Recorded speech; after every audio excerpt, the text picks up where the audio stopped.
Well, hello everyone. I am so excited you are here. Today we are going to be finishing our 1950s beginner dresses. So last week we assembled the skirt, which was just 2 rectangles, and sewed them into the bodice, which we made with 2 very basic pieces from my 1950s sisters dress pattern. And then today we are inserting the zipper and sewing the hem. By the end of today's lesson, your dress is going to be totally ready to wear. So I have my tea. I don't know, I'm curious, am I the only person who drinks tea at the sewing machine? I know most people in America are kind of more into coffee. Let me know in the comments, but this is Victorian London Fog tea by Horney and Sons Tea Company. It's amazing. And I use a little bit of milk and it is so good. It's so good. We have quite a few of you who have been sewing along since week 1 of the video. If you haven't seen the other 2 videos, I will link them down below for you. So by the end of this lesson, our dresses are going to be ready to wear, and I'm so excited. So without further ado, let's start sewing. So I'm going to pare down the zipper installation process to make it as simple as humanly possible for you. We're starting with a 22-inch zipper. This is regular zipper, not invisible, not metal. And then this is the seam we ended on last time. It's the seam between the skirt and the bodice. And last week we pressed it flat. This week we are pressing it open. And pressing it open is going to make it easier to stitch the zipper in. We're going to have less bulk.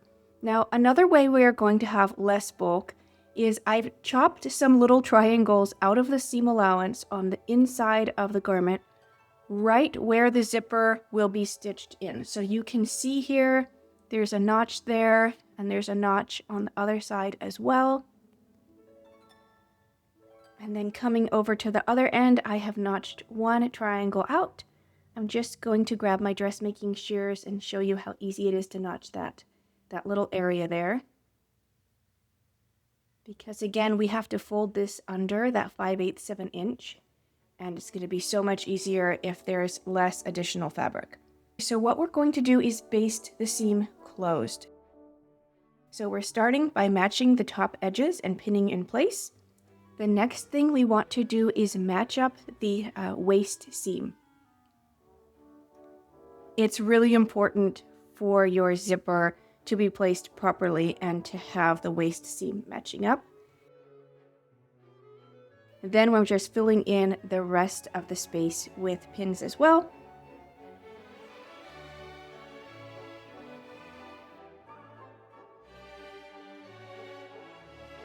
And now I'm just taking all those layers of the 8 inches that we left unstitched in the last video, and we're pinning through all 4 of those layers. So the 2 layers of the skirt lining and the 2 layers of the fashion fabric skirt.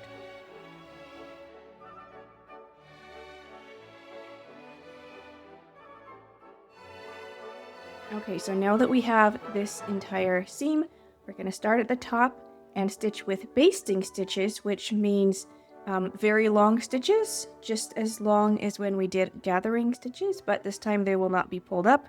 They're going to be ripped out after the zipper sewn in. I personally would not backstitch with basting stitches. It will make it easier to remove later on.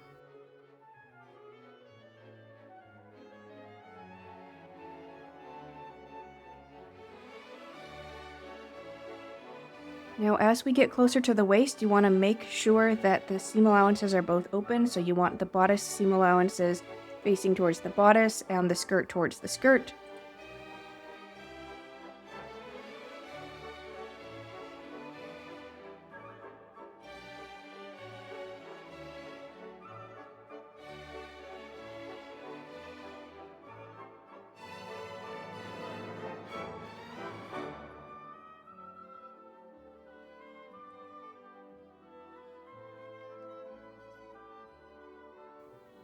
And now I'm just trimming the threads.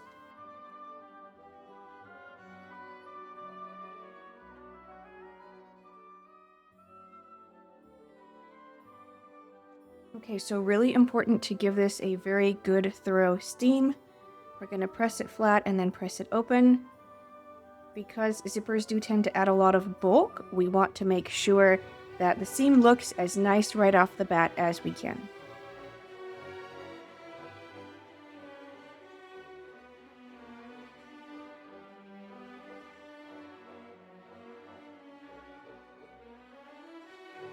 So we're just pressing that open and using a lot of steam, whatever is the highest setting that your specific fabric is recommended for. That is what I would suggest using.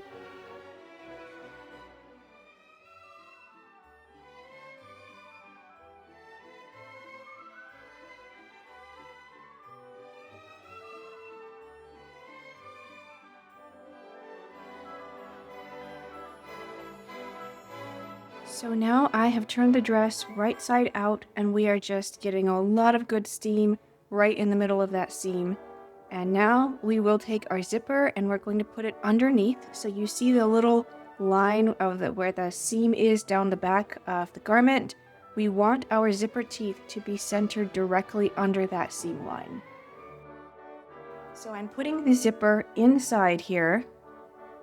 I'm going to line the zipper pull just a little bit underneath the top of the garment.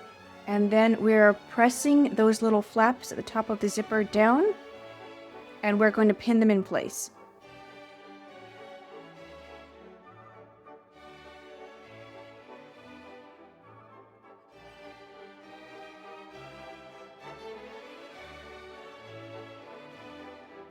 So again, you just want to look for those zipper teeth and make sure they're directly centered underneath the back center seam. And then on either side of the zipper teeth on the outside of the garment, we are placing parallel pins.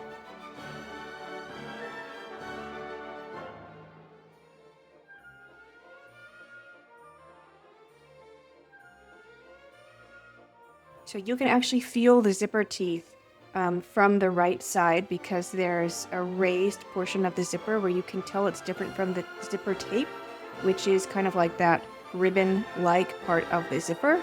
Once we get further down, I personally recommend using a tailor's ham underneath because we're dealing with the skirt and it's going to be hard to pin without pinning into other layers of the dress.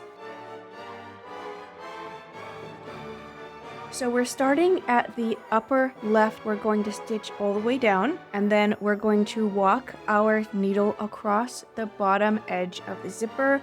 Then we're going to start back up at the upper right portion of the zipper and stitch back down to meet that line of stitching underneath the zipper.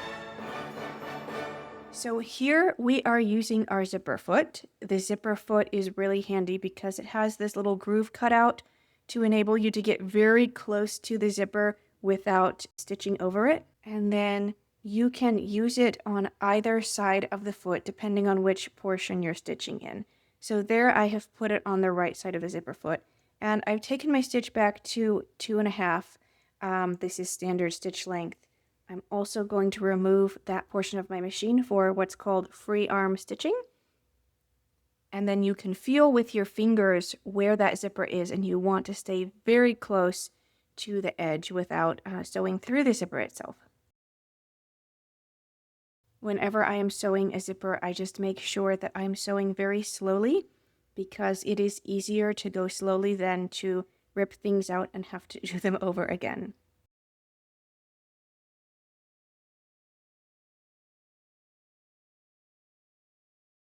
So just stitch a little bit at a time, and if you feel like it's starting to pucker, what you can do is put the needle down, raise the presser foot up, and smooth away any puckers that are trying to form.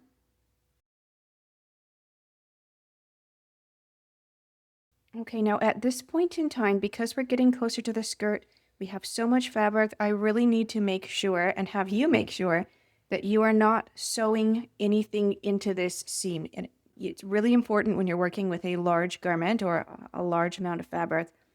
Pause, put your needle down, lift the fabric up to see what's going on under there because you don't want to be stitching the skirt or the front of the bodice into the zipper seam.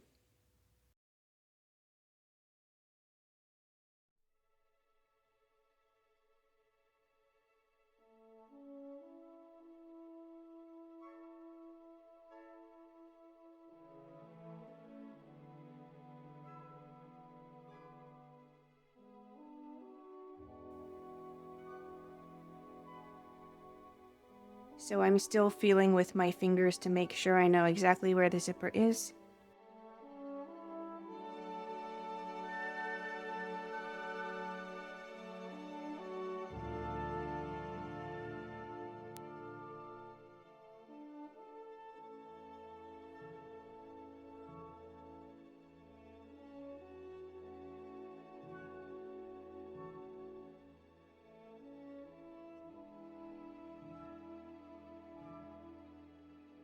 Now we are getting close to the end of the zipper, so when we get to the point where the pins stop, which is where the zipper stops as well, we are going to stop when we get to that end.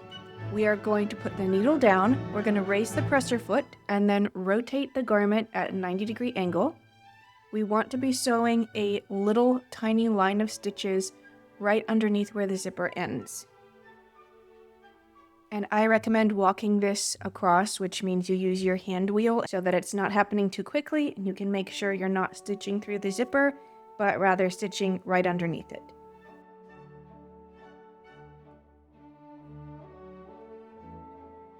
And once that whole line has been done, we are going to start at the top on the right and stitch all the way down as well.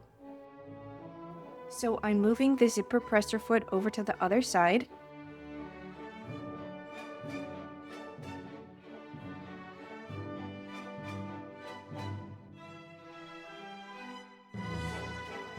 The zipper foot really helps you to feel where you need to be because it kind of hugs the outside edge of the zipper.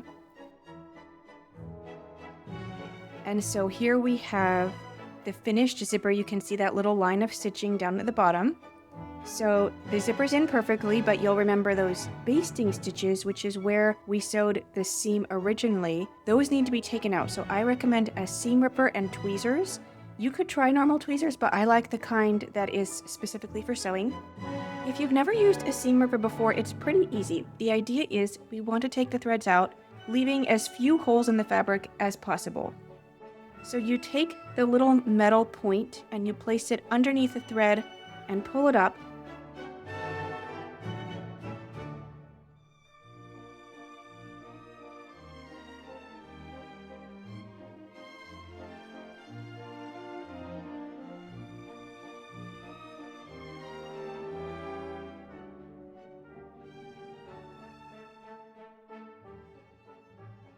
And then once you have pulled all of those stitches out, you're going to take the tweezers and pull out the tiny little threads that have accumulated.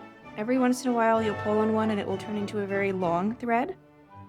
But specifically because this is a zipper seam, you want to make sure those are all out of the way so that they don't get caught in your zipper for functionality purposes. So this is the final check to make sure that the zipper zips and unzips, and it does, so that is always really super awesome. Now we want to get some good seam in here, but we do not want to iron the zipper teeth themselves because they're plastic and they could theoretically melt. So I always just iron on the sides.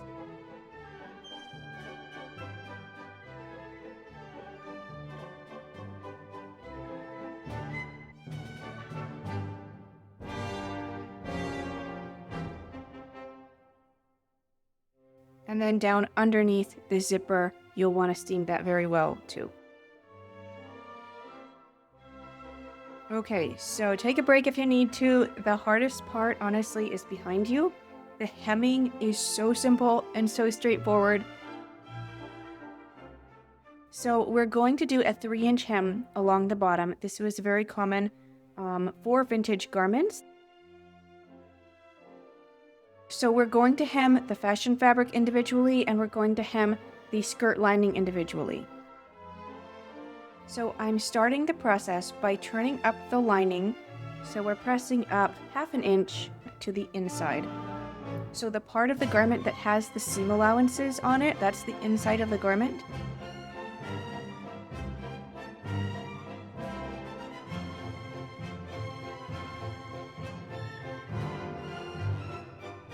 And then once that 1/4 inch is done, we're going to press it up 3 inches. And this will be better demonstrated on the pink gingham version in just a moment.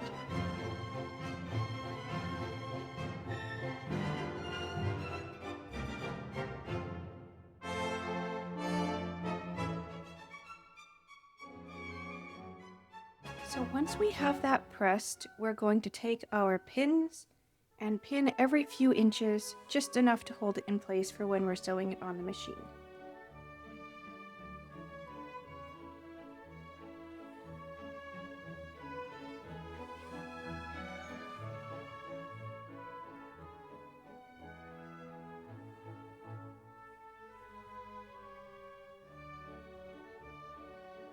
So I'm stitching very close to the edge of the hem from the inside of the garment. They say you actually will get a cleaner hem if you stitch from the outside, but if you're newer to sewing, I recommend this way because it's easier to make sure that it's all where it's supposed to be.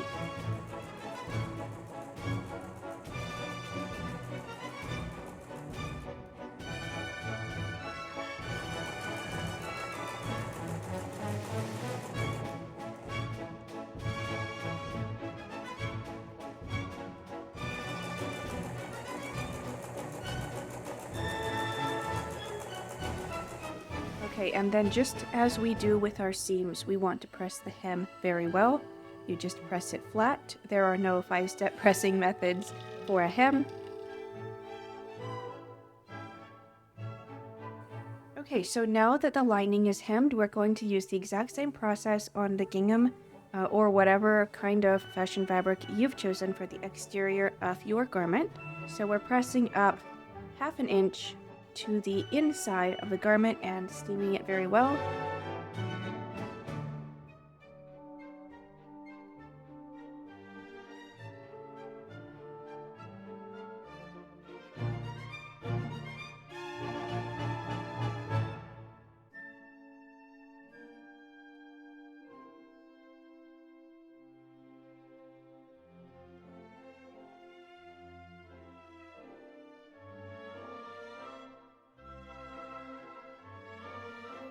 Okay, so once that 1/2 inch has been pressed up all the way around the circumference of the lower skirt edge, we're going to press up 3 inches.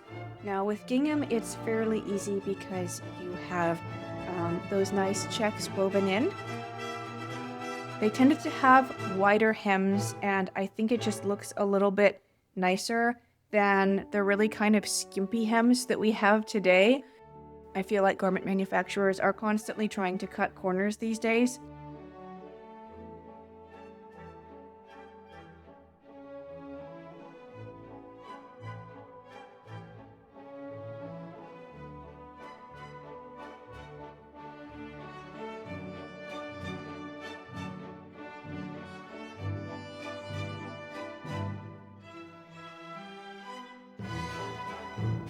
Okay, so again from the inside of the garment, we are using regular stitch length and we're going to keep our needle very close to the edge of the hem.